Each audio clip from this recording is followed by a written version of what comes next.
How you doing, guys? Welcome to the Strong Tower Podcast, episode 4. We appreciate you guys joining us today. My name is Chris Williams. I've been here at Strong Tower for 4 years now. Strong Tower, we're a faith-based recovery program. Essentially, we help people that are dealing with life-controlling issues. We get them out of that dark place, introduce them to Jesus, and we're just here to help and transform lives. So I'm here with the very special guest, one of Strong Tower's finest, Joshua K. How you doing, Josh? Hey, Chris. How's it going? Pretty good, man. Thank you for having me on your podcast, bro. I appreciate you, Josh. Stoked to be on here. Thank you for stopping by. Hey, no problem. I know you're a busy man. Yeah, well, So, Josh, how long you been at Strong Tower? I've been at Strong Tower for 2.5 years. 2.5 years, and you've gone through the program, the year program. How was that for you? The program itself was wonderful. It was hard, but it was hard in all the right places in my life. I had a ton of bad habits that I really needed to break loose from. And this program is designed perfectly to get rid of all of those habits that you lean on without really knowing that you're leaning on it. Yeah. You know what I mean? So even so, I live with Josh, so I know a lot about him. So even how you got here was kind of crazy. Can you talk about that? Like how you found out about Strong Tower? Just what led you to coming here? There was a lot of like behind the scenes wheels that were turning. I had fallen into like a really bad alcohol problem mixed with a lot of drugs. I did a lot of like ecstasy and a lot of stuff. Anyway, like it reached the point where like I needed to detox because I literally couldn't go a whole day without just like shaking like terribly bad. It was awful. It was miserable. And I reached out to my mom and I was like, because I didn't know who else to turn to. Like pretty much my whole family, like all the bridges were burned. Like, you know, because I would be like calling like, hey, like, you know, will you help me? Like, dude, you every time you call us, it's like you need something. Yeah. You know? And it was like, crap, well, I need help. And I recognized that. And I reached out to my mom and she looked up and found your website that you created. Oh man, yeah. So really you had a hand in getting me here, bro. Anyway, she told me about it and hey, you're welcome. Thank you, I got Chris. you, bro. I got Thank you, sir. And thank you for the media team and the worship team. So your mom, yeah, you hit your mom. You say, "Hey, mom, I need help. I'm out there. I'm wilding. Stuff's crazy." You know. Yeah, it was rough. It was really rough. How'd your mom hear about this place? How'd she know about it? So my parents live Galveston Island, which is about 20 minutes from here in Hitchcock. And she started looking at places around there, like where could I be close to my son without being like so far away, you know? Because like my mom like wanted to see me get better, and so she went on Google and found the website, and she was like reading, and she was like, "Oh my gosh, this is like exactly what he needs, me." And I didn't have any money. I was like broke, dude. Been there. And like, dude, like every place that I tried to like hit up, you had to have insurance. Yeah, dude, it was like this whole like. And then it's only like 30 days. Dude, it was maybe like a week. Yeah, like week, 60 2 weeks, days. 30 days, and you know, yeah, it's crazy. And actually, before the podcast started, we were talking about the fentanyl epidemic. Oh, dude. Have you? Also, I've never had to. Fortunately, I've never overdosed. I've never overdosed. So I don't know what's that like. I've never done fentanyl. Have you ever done it, or have you ever? Bro, I have done fentanyl. It was actually like spiked in some. I was doing some cocaine and someone was in there, and like, dude, I got so violently sick from that. Like, thank God I didn't fully like die or OD. I didn't have to go to the hospital or anything, but I got really, really sick. Yeah, and here at Strong Tower, we actually lost a couple of brothers in our ministry who have, they were in the program, they graduated, they stayed on the staff, but then they left, and they were doing good for a bit, and then they overdosed. I know a couple of guys, personal friends that overdose. Dude, there's not a time.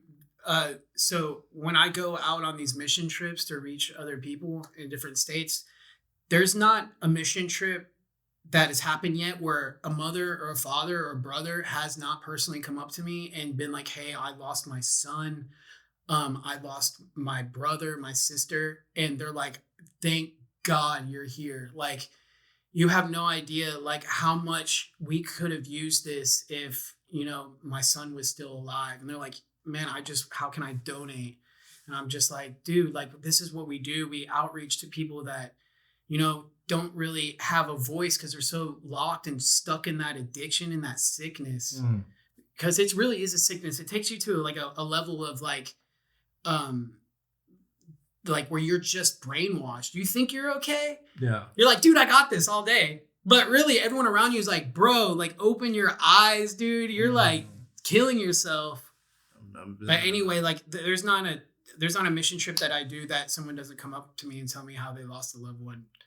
And these mission trips that Josh is referring to every weekend, Strong Tower, we go out and we partner with Walmart and Track Supplies and what else stores? Orscheln's, and we partner with all these stores, and they allow us to fundraise outside of the stores. And when we fundraise, we also meet lots of families, lots of people's, most specifically moms and or parents who have, their child has gone through the either they lost a child or a child is going through the addiction lifestyle. And man, it's just crazy, and it's just heartbreaking. Yeah, it is. But that's what we're here. We're here to be a light to the world and our community. But Josh, so you get here, you do the year. When you got here, did you believe in God, or were you like, or did you? So like, I believed in God.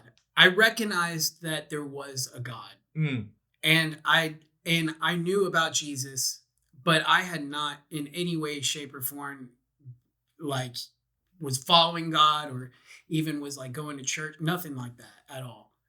And man, it was crazy. Like when I got here, I was like not even having it. You're not. Yeah, no.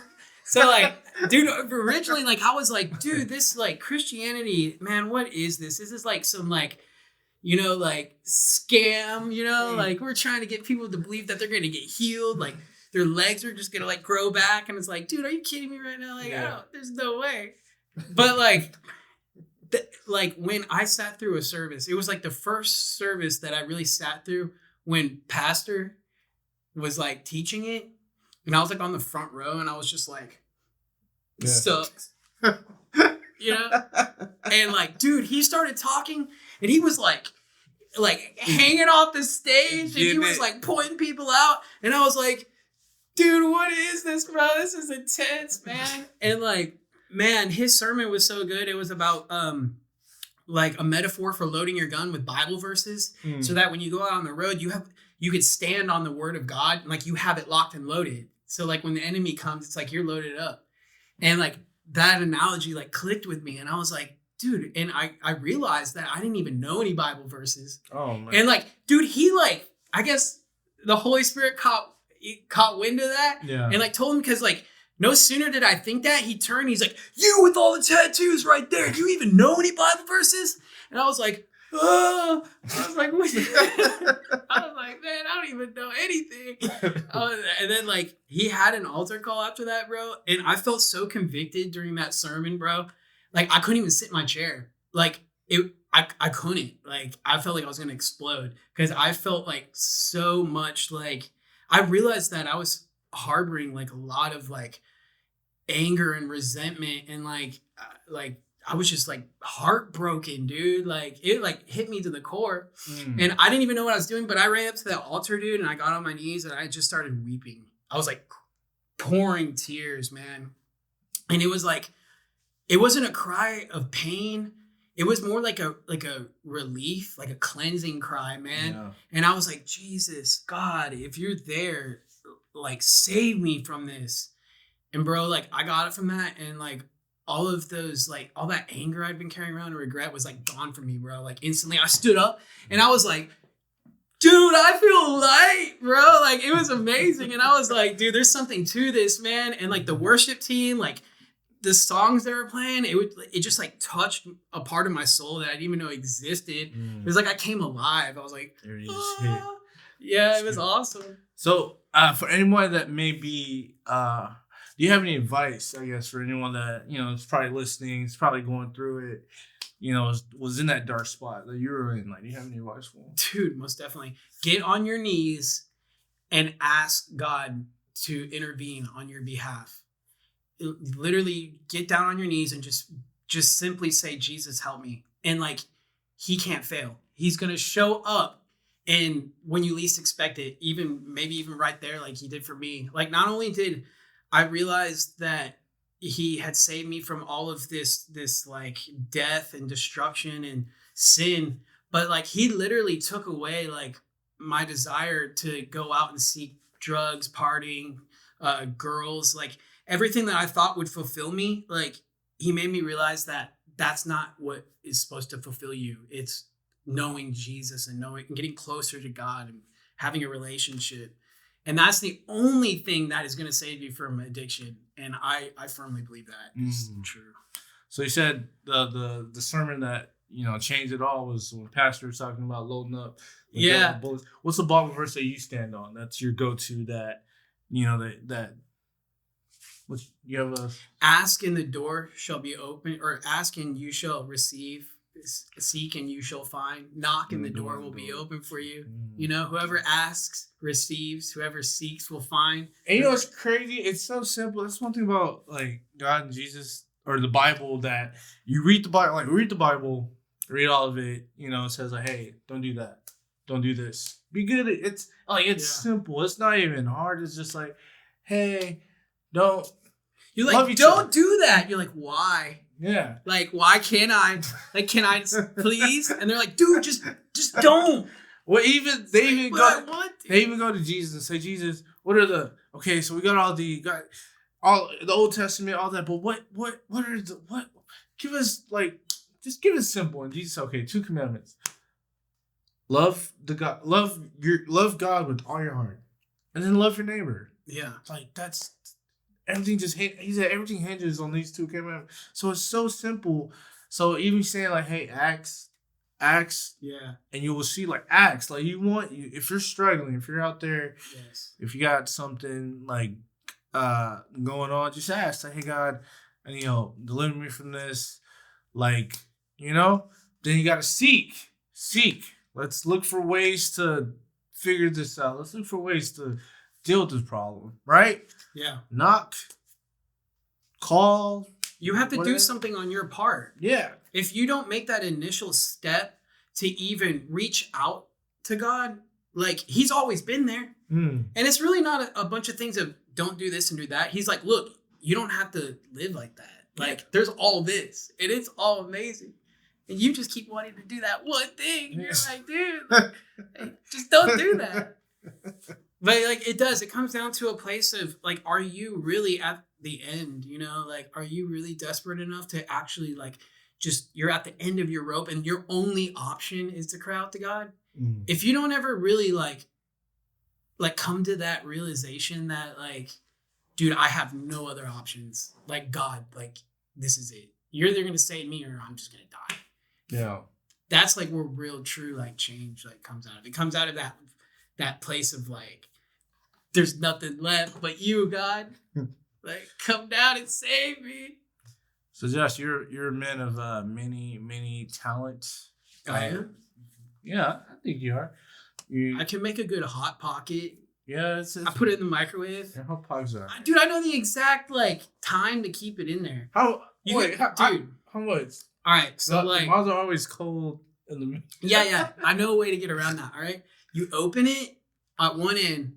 Okay, you put it in the microwave, and then it says 2 minutes, but you put it in there for 1:45, and then it'll like get like, where it's kind of hot. Then you take it out, and then you turn it around and put it back in there. I mean, like, flip it around to where it's on the other side, and then you do the last like 15 whatever seconds. That makes sense. And then you pull it out, and it's hot all the way through. It works. I'm telling you, try it. That was Hot Pocket talk with. That's my most favorite.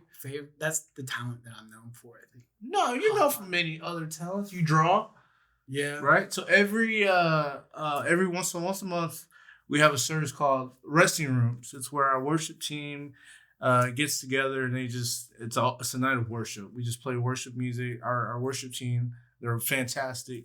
They just play worship music, and it's just a beautiful time. And in the midst of all that, Joshua is on stage, and he's painting. What do you It's call like murals? a spirit-filled painting. Like he's just going out. He's just painting. They're just always so beautiful. And he'll be up there. I'm like, yo, what? Like, before you like, how do you come up with that? So like the first time I did it, I didn't really. So our worship leader Daniel, he was like, "Bro, would do a spirit painting," and I didn't really understand what he meant by that. So I was like, "Okay." I'm not gonna lie, I didn't either. I was So I was like, that's different. right. So yeah, I'm like, dude, what does that even mean? So I like pre-thought out something the first time around, and like while I was doing it, it's crazy, man. Like I instantly wanted to do something different as I was doing it, and I was like, because it was the Holy Spirit like tugging on me. And then after I did that first one, I was like, okay, I know what he's talking about. So like the last one I did, like I just went up there and like I was kind of actually like right before I painted the Holy Spirit as a dove, but like I was like on the fence with maybe doing the splitting of the Red Sea. But like the way I was feeling the music from the team that night, I was like, dude, I'm going with the dove. You went to dove. It was really, it was sick, man. It was very cool. beautiful. It was very beautiful. And Josh, you also play the guitar. Yeah, I play bass and guitar. I was in a band for a long time. Yeah, man. How was that? You live in the rock star life? Dude, I was in a metal punk rock Oh band. man. I was like, ah! I was like, you know what I mean? Like people were like, dude, this guy's insane. I'm like, so like there was, like I was anti Christianity, very much so. Like, dude, I thought that was so like you see like these pastors with like, like they're like having private jets and you're just like, dude, like what is this, man? Like Yeah. I remember going to like a Christmas service once and like it was all like buttoned down and like I knew I never could be that. I was more like, hey, like I want to wear my ripped jeans and stuff. Yeah. Here at Strong Tower, at church, you can come tattoos, ripped jeans, whatever. You know what I mean? Like just you're among good people. Strong Tower like made me feel at ease about church. Yeah. So it's for me also. When I went to church, it was, suits, and you want to look good. You know what I mean? But it was just like, it was a formal thing. Even I learned here at Strong Tower that even when I pray to God, he's my dad.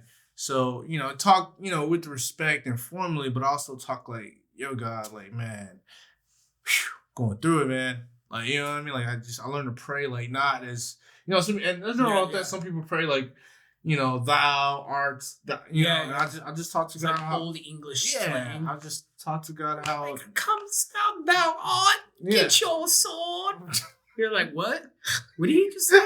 They're like, and you will be seated. You're like, dude, like my grandma went to a Lutheran church, right? And they would like sing these things, and she loved it. It was cool, but I was sitting there like, oh God, when can I go?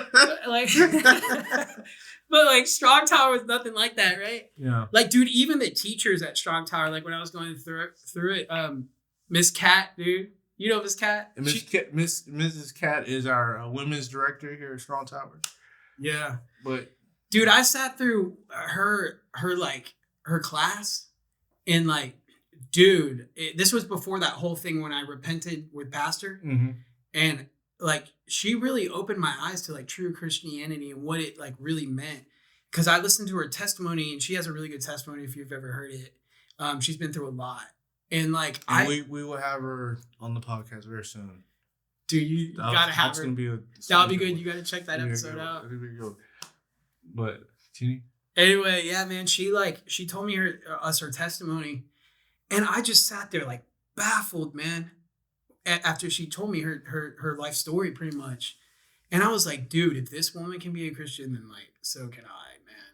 And like, I remember just sitting there and she was like, so what do you think? And I looked at her and I was like, I think you're insane. And she was like, what? And she started laughing all crazy. And I was like, dude, this is awesome, bro. Like, this church is cool. Like, okay, I can be down with like Jesus in this. Like, this is awesome. And then like shortly after that, pastor had that sermon and it really drove that home for me. I was like, dude, like Jesus can save me and he's willing, you know? Yeah. And he did. Like, dude, I'm like a completely different person than what I once was with that dude in that metal band and stuff. Like I was a God hater. Now I love to follow the commandments of God. Like it's like pleasure to me to follow what the Lord teaches us in his word. It's like, dude, I want to be like that. Like I want to go that extra mile for my brother. You know what I mean? Man, you want some Wingstop, bro? I got you, man. Hey man, let me eat one of your Hot Pockets. You got Hot Pockets in the fridge? Yeah. I'm gonna get one. You want me to cook it for you? Yeah, please. I bet. I appreciate. See, I put you before me. I appreciate you, man. Yeah, man, no problem, bro. But Josh, so got big things going on. Yeah. Next month you are getting married. Dude, I am. Congratulations. Bro. Yeah, she's wonderful. You found her here at Strong Tower? I did. She is a missionary. And she's been at Strong Tower now for 4 years. Kristen Faulkner. Kristen K? Yeah, it's going to be Kristen K. Is she going to keep her last name? It's not Faulkner anymore. Well, no, she didn't take mine. I don't know. Some people, 2023, man. I don't know. No, I think we're going to keep it traditional. Hey, man. But, so, can you tell, I'm a bachelor. I'm single. I haven't. Can you tell me the difference between dating a non-godly woman compared to a godly woman? Oh man, like there is a huge night and day in that. Because Kristen, his fiance, she is a very, very godly woman. She's so cool, and you know he's a lucky man. Dude, I am.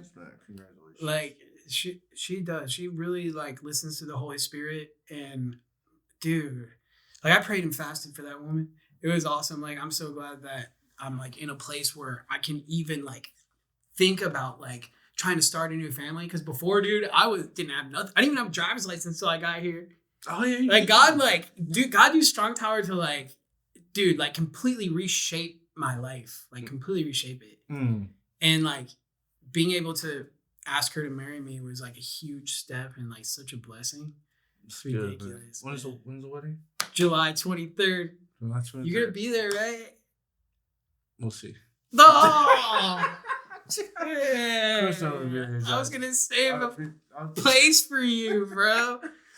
I'm gonna be there, man. I'm gonna be there. But like I was gonna fill up some jars full of water, but I didn't want Jesus to turn them into wine because we're a recovery ministry, you know. I'm just kidding. That's a good joke. That was just a good joke. Edit that part out. we will not. But so Josh, man, so it's. So you've been here, what, 2 years? 2.5 years. 2.5 years. You're getting married, getting like, it's just. It's back to what you're saying about dating a Christian woman and versus a non-one. Dude, like it's way better, bro. Because like you know how you like have like this worry in the back of your mind when you're dating some chick, like, dude, who are you talking to for real? You know what I mean? Yeah. Like, am I the only one? Yeah, no, you're Let not. me see that phone there, lady. You know, you don't ever have to worry about that. Yeah. And it's like that place comes from a place of insecurity within. It did for me. Like I'd always be like, you know, like, man, what's really going on? But it was really just my own insecurity. But like as a Christian, like I place all of my faith in Jesus and in the Lord. You know, so like he takes those insecurities from me. Yeah. So like, and I know he does the same for her. And she prayed for me like I prayed for her. So it's like, dude, I can rest. I know that like she's on the right path. I'm on the right path. We both have a common goal here at Strong Tower. Yeah. So it's like, dude, like you build like a real awesome like foundation for that, you know? That's good. So that's the difference between that. I'm happy for you. Yes. We'll see. I will be there. Oh, it's actually this month, in a couple weeks, 4 weeks. Dude, I'm super stoked. I'm stoked for you, man. Dude. I will Dude, you get this, bro. Okay, tell me this isn't God, right? Okay, so we were like, dude, what are we gonna do for a honeymoon? We don't have a lot of money, you know what I mean? And so like, dude, she wrote down, she entered into like a contest for like a free Bahamas vacation, and off the whim, wrote her name on there, and she won that, bro. You told me about this. Is this real? Yes, I'm not even kidding you, bro. Did she check? Yeah, it's legit. It's legit. Yeah, it's totally legit. I literally, it was a legit. It wasn't a timeshare, nothing like that. Because at first I was like, dude, you didn't win nothing. That was like some timeshare presentation. No, dude, it was legit. She actually won that. Like, and it was like, dude, it was like God like just blessed us with a honeymoon. Amen. It was live, bro. It's 4 days and 5 nights in the Bahamas. God. Dude, I was like, dude, like it's like from glory to glory. You know what I mean? Like, dude, I was that guy on the street that you were like, dang, bro, that guy is like gonna die. He's not gonna make it, bro. That guy is like, you know, I was like, I had that like, ugh, like I hate everything. Everything sucks, bro. And it's crazy. I know people are like listening to you and seeing you. They're like, that guy, like he, like, you know what I mean? Josh is the friendliest guy that you could like ever meet. One of the friendliest guys. Like, he's very, very cool. Very cool. Well, Josh, I want to say thank you for. Do you have anything else? Any more important words you want to share with the audience before we head out? Last word. Yes, sir. Share or subscribe to his podcast. They're awesome. Chris is amazing, and he's really good at batting cages. He can hit the ball every now and again. He's not afraid to swing. So he said, "This is for the ladies out there." He took me to a batting cage. It was my first time. I didn't know what I was doing. I think I hit like 2 out of 10. You hit more than that. I don't know. At first, you swing with it all out like this. It's scary. I didn't want to get hit. I was like, no, you got it. It's very scary. Plate, it's like the balls were going like 30 miles per hour. I was like, well, you were on the slow one. Yeah, I was like, see, it was going fast for me, but yeah, I was on the kiddie ones. The other one was the fastball. It was the one I was on. It was fun. I had a good. He did a good job. Thank you. Thank you for inviting me to be on your podcast, Chris. You're gonna be like super famous, and I'm gonna be like, dude, I was on his show. Yeah, sure, true. So I just want to say thank you guys for joining us. Like my friend Josh said, please subscribe, like our content. If you know anybody that needs help, that needs assistance, just looking for God, just looking for a home, please send my information. www.mystrongtower.com. Letter U, letter R, mystrongtower.com. Thank you guys for joining us. Please be blessed and take care.